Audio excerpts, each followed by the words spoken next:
Hello everyone, welcome to our new series Learn Keyboard with Krisha।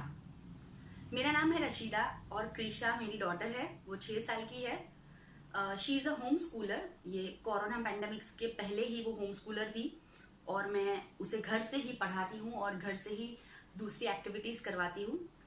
उसे मैं घर से ही कीबोर्ड बजाना सिखाती हूँ और अपने यूट्यूब चैनल पे मैंने बहुत बार उसके वीडियोस शेयर किए हैं।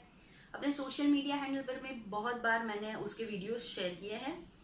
बहुत सारे होम स्कूलिंग ग्रुप्स हैं जहाँ पे मैं शेयर करती हूँ उसके वीडियोस। और बहुत बार लोग मुझसे पूछते हैं कि आप घर से कैसे सिखाते हैं। तो ट्रस्ट मी, इसमें कोई रॉकेट साइंस नहीं है। अगर आपका कोई म्यूजिकल बैकग्राउंड नहीं है फिर भी आप अपने बच्चे को इजीली घर पे कीबोर्ड बजाना सिखा सकते हैं। अगर आपके पास एक कीबोर्ड है तो बस, और कुछ नहीं चाहिए आपको। बस आपका मोबाइल और ये कीबोर्ड, बस दैट्स इट, और कुछ नहीं चाहिए। आप अच्छे से उसे धीरे धीरे सारे सॉन्ग्स बजाना सिखा सकते हैं। लेकिन क्योंकि ये एक लर्निंग प्रोसेस है तो ये एक दिन में नहीं होगा। आपको कंटिन्यूसली उस पर वर्क करना पड़ेगा। तो इस सीरीज में मैं स्क्रैच से शुरू करने वाली हूँ कि अगर आपको म्यूजिक का कुछ भी नहीं पता है, A to Z कुछ भी नहीं पता है आपको म्यूजिक के बारे में, फिर भी आप इजीली अपने बच्चे को घर पे कैसे कीबोर्ड बजाना सिखा सकते हैं। इसके लिए बहुत सारी एक्सरसाइज, सॉन्ग्स, प्रैक्टिस हम लोग इस सीरीज में शेयर करूंगी मैं आपके साथ। तो चलिए बिना किसी लॉन्ग इंट्रो के शुरू करते हैं। तो यहाँ पे आप देख सकते हैं कि मैंने एक कीबोर्ड बनाया है आपको समझाने के लिए। और इस सीरीज में हम दोनों करेंगे, हम थियोरी भी करेंगे और प्रैक्टिकल्स भी करेंगे। तो आपको अभी पहले हम इस कीबोर्ड के बारे में हम लोग सीख लेते हैं कि एक्चुअली क्या है। तो जब भी आपको कुछ नहीं पता है तो आपके लिए ये सब कुछ सेम है, लेकिन ट्रस्ट मी, इस वीडियो को एंड तक अगर आप देखेंगे तो इसके बाद इसमें पूरा आपको समझ में आ जाएगा कि आखिर ये क्या है। तो चलिए शुरू करते हैं। यहाँ पे मैंने एक एग्जाम्पल के लिए आपको एक कीबोर्ड ड्रॉ किया है।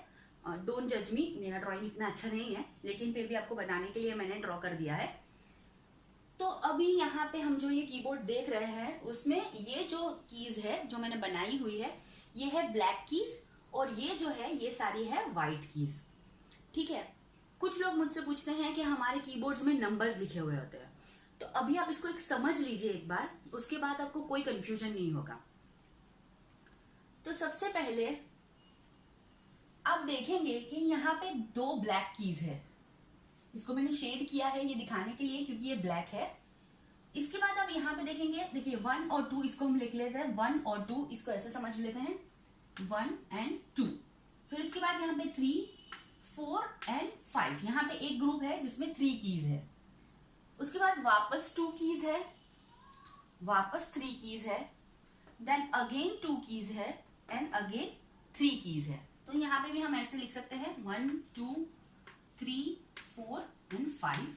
ये भी 1, 2, 3, 4 और 5। ठीक है, इस तरह से हम इसको लिख सकते हैं। अब जब हम यहाँ की बात करते हैं तो यहाँ पे एक ग्रुप बन गया। जब हम यहाँ की बात करते हैं तो यहाँ एक ग्रुप बन गया। और जब हम यहाँ की बात करते हैं तो हमने यहाँ पे भी एक ग्रुप बना लिया है। तो हम ऐसा बोल सकते हैं कि हमने 5 कीज का एक ग्रुप बना लिया है। अब जैसे हर ग्रुप का एक नाम होता है तो इनका भी कोई नाम होगा। तो ये जो मिडिल वाला ग्रुप है, क्योंकि ये मिडिल में है तो इसलिए इसका नाम है मिडिल ऑक्टेव। मिडिल ऑक्टेव, ठीक है। इसके बाद ये जो ग्रुप इस तरफ है, मतलब कि राइट साइड पे है जो मेरे, इसे हम कहेंगे हाई ऑक्टेव।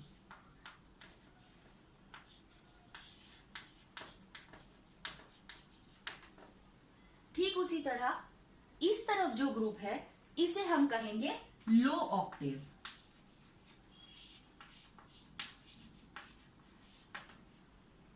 आई होप कि आपको समझ में आ रहा है। यहाँ पे जो मिडिल में 5 कीज है इसे हम कहेंगे मिडिल ऑक्टेव। यहाँ पे जो 5 कीज है इन्हें हम कहेंगे हाई ऑक्टेव। और यहाँ पे जो 5 कीज का ग्रुप है इसे हम कहेंगे लो ऑक्टेव। आप चाहे किसी भी कंपनी का कीबोर्ड ले लीजिए, छोटा बड़ा, आपको हर कीबोर्ड इसी तरह मिलेगा।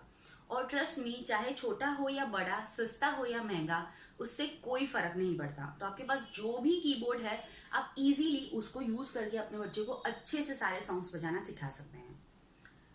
तो तो इसका नामकरण तो अभी हो गया है, तो ये पोर्शन को हम बोलेंगे मिडिल ऑक्टेव, इसको हम बोलेंगे हाई ऑक्टेव और इसको हम बोलेंगे लो ऑक्टेव। ठीक है, अब सबसे पहले हम सीखेंगे जो हमारा लेसन नंबर 1 है वो है इस कीबोर्ड में हमें शुद्ध स्वर बजाने हैं। अब शुद्ध स्वर कितने होते हैं तो मैं आपको बता देती हूं, देयर आर 7 शुद्ध स्वर। आपको पता होगा कौन कौन से हैं, तो है सा, रे, गा, मा, पा, धा और नी। ये 7 जो है ये शुद्ध स्वर है। ठीक है, 7 जो है बोलते हैं ना 7 सुरों की माला, तो ये 7 जो स्वर है इन्हें हम शुद्ध स्वर कहते हैं। अब ये 7 जो शुद्ध स्वर है इसे आप यहाँ पे भी बजा सकते हो, यहाँ पे भी बजा सकते हो और यहाँ से भी बजा सकते हो। इनफैक्ट इन स्वरों को आप कहीं से भी बजा सकते हो, वो हम एडवांस में सीखेंगे। लेकिन अभी हमें ज्यादा ध्यान देना है इस ऑक्टेव पे, जो हमारा मिडिल ऑक्टेव है हमें इस पे ज्यादा ध्यान देना है, क्योंकि अभी हम बच्चे को सिखा रहे हैं तो हम सारी प्रैक्टिस जो है इस ऑक्टेव में ही करेंगे। जो बेसिक्स हम सीखेंगे वो इसी ऑक्टेव में सीखेंगे, क्योंकि एक बार ये ऑक्टेव आपको अच्छे से बजाना आ गया, फिर ये बजाना कोई बड़ी बात नहीं है, ये बजाना भी सेम वही है, कुछ नया नहीं है। तो जो भी ज्यादा प्रैक्टिस हमें करनी है वो अभी हमें इसी ऑक्टेव में करनी है, और हम जो भी एक्सरसाइज करेंगे वो भी इसी में करेंगे। तो सबसे पहले हम देख लेते हैं कि सा, रे, गा, मा, पा, धा, नी, ये हमें यहाँ पे कैसे बजाना है। होप आपको समझ में आया है मैं क्या बोल रही हूं। तो यहाँ पे सा, रे, गा, मा, पा, धा, नी को हमें इस ऑक्टेव में बजाना है। ठीक है, अभी आपका बच्चा सीख रहा है तो आप चाहे तो उसको कीबोर्ड पे मार्किंग भी करके दे सकते हैं। अगर आपके पास स्टिकर्स है तो आप स्टिकर्स भी लगा के दे सकते हैं, ताकि उसको इजीली समझ में आए अगर उसको पढ़ना आता है तो, या फिर नंबर से भी काम चलेगा। तो पहले मैं आपको मिडिल ऑक्टेव का बता देती हूँ, उसके बाद हम हाई ऑक्टेव और लो ऑक्टेव का भी देख लेंगे, और उसके बाद आपको डिटेल में समझ में आ जाएगा कि आपको क्या करना है। तो चलिए शुरू करते हैं। तो जो ये मिडिल ऑक्टेव है, अब हम इसकी बात कर रहे हैं, अभी हम सिर्फ इसकी बात कर रहे हैं। ठीक है, तो मिडिल ऑक्टेव में ये जो मेरा पहला काला की है इसे हम बोलेंगे सा। क्या बोलेंगे इसे हम? सा। उसके बाद जो ये दूसरा काला की है इसे हम कहेंगे रे। रे। ठीक है, अब उसके बाद यहां पे देखिए ये एक व्हाइट की होगी और यहां पे एक व्हाइट की होगी। ठीक है, तो ये हो गया सा, ये हो गया रे, ये हो गया गा। इसके बाद जो पहली की आएगी, जो काली वाली पहली की है, वो है हमारा मा। इसके बाद वाली पहली की आएगी पा, और उसके बाद आएगा धा। ठीक है, अब हमारा एक स्वर बच गया, जो हमारा नी है वो हमारा बच गया है, जो शुद्ध स्वर है, और ये ऑक्टेव यहाँ पे इस तरह कंप्लीट हो रहा है। अब ये जो नी है ये यहाँ पे जाएगा, नी। ठीक है, तो ये हो गया सा, रे, गा, मा, पा, धा और नी। ठीक वैसे ही यहाँ पे भी होगा सा, रे, गा, मा, पा, धा और नी। अब हमें यही चीज को यहाँ पे भी समझना है, तो यहाँ पे भी हो जाएगा सा, रे, गा, मा, पा, धा, नी। ठीक है, अब इन तीनों में फर्क क्या है, डिफरेंस क्या है? तो इसकी जो आवाज है, जैसे नॉर्मली हम गाते हैं, जो नॉर्मल सिंगर्स गाते हैं, तो उसकी जो आवाज होती है वो कभी कभी क्या होती है, बहुत हाई नोट्स गाते हैं, या कभी बहुत स्लो जो नीचे नोट्स होते हैं वो गाते हैं। जो हाई नोट्स है वो हम हाई ऑक्टेव में गाएंगे, और जो लो नोट्स है वो हम लो ऑक्टेव में गाएंगे, और जो मिडिल वाले हैं वो हम इसमें गाएंगे। तो अभी आपको क्या करना है, अभी आपको बच्चे को यही सिखाना है मिडिल ऑक्टेव में, कि अगर आपको सारे गा मा पा धा नी बजाना है तो आप कैसे बजाओगे। इसके बाद मैं आपको इसका प्रैक्टिकल भी दिखाऊंगी ताकि आपको और समझ में आ जाए। तो थियरी के लिए अभी हम यहाँ तक रखेंगे।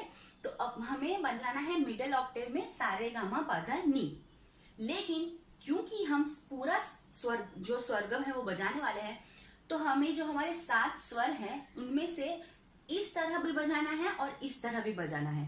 तो इसलिए हम क्या करेंगे कि हम ये वाला जो सा है इसको भी हम इंक्लूड करेंगे। मतलब हम क्या बजाएंगे, सा रे गा मा पा धा नी सा नी धा पा म ग रे सा, ऐसे हम बजाएंगे। हमारे शुद्ध स्वर जो है वो 7 ही है, तो ये वाला जो है वो रिपीट है। ठीक है, आप समझ रहे हो मैं क्या बता रही हूँ। ये वाला जो है हम रिपीट करते हैं। हमारा एक्चुअल है सा रे गा मा पा धा नी, लेकिन हम यहां से बजाएंगे सा रे गा मा पा धा नी सा नी धा पा म ग रे सा। ठीक है, अब यहाँ पे भी सा है, यहाँ पे भी सा है और यहाँ पे भी सा है। तो अब आपको कैसे पता चलेगा कि मैं कौन से वाले सा की बात कर रही हूं? तो इसलिए जब हम लिखते हैं तो हम इन्हें अलग तरह से लिखते हैं। तो हम कैसे लिखेंगे, देखिए यहाँ पे जो सा है वो ऐसे ही लिखा जाएगा, ये सा है। जब हम हाई ऑक्टेव के सा की बात करेंगे तो हम यहाँ पे एक बिंदी लगा देंगे सा के ऊपर। ठीक है, तो इससे पता चल जाएगा कि ये हाई नोट है। ठीक, वैसे ही आप समझ ही गए होंगे, यहाँ पे जब हम लो में बात करते हैं तो हम नीचे ये बिंदी लगा देंगे। ठीक है, समझ में आ रही बात। तो यहाँ पे क्या हो जाएगा, जब हम पहले यहाँ मिडिल ऑक्टेव में प्रैक्टिस करेंगे तो हम कैसे बजाएंगे, देखिए सा रे गा मा पा धा नी सा नी धा पा म ग रे सा, ऐसे हम बजाएंगे। ठीक है, बाद में हम प्रैक्टिकल भी देखेंगे इसके बारे में। तो ये हो जाएगा हमारा मिडिल ऑक्टेव। ठीक है, जैसे यहाँ सा रे गा मा पा धा नी है, वैसे यहाँ पे सा रे गा मा पा धा हो जाएगा, यहाँ पे भी सा रे गा मा पा धा नी सा हो जाएगा। तो आपको अभी अपने बच्चे को यहाँ पे सिखाना है, मिडिल ऑक्टेव में आपको सा रे गा मा पा धा नी सा नी धा पा म ग रे सा सिखाना है। अब क्योंकि ये जो है सरगम हम बजाना सीख रहे हैं तो हम इसे दोनों तरह से बजाएंगे। हम सा रे गा मा पा धा नी सा भी करेंगे और सा नी धा पा म ग रे सा भी करेंगे। तो जब हम सा रे गा मा पा धा नी सा बजाएंगे तो उसे हम बोलेंगे आरोह। ठीक है, ऐसे जब जाएंगे तो उसे हम बोलेंगे आरोह, और जब हम वापस आएंगे तो उसे हम बोलेंगे अवरोह।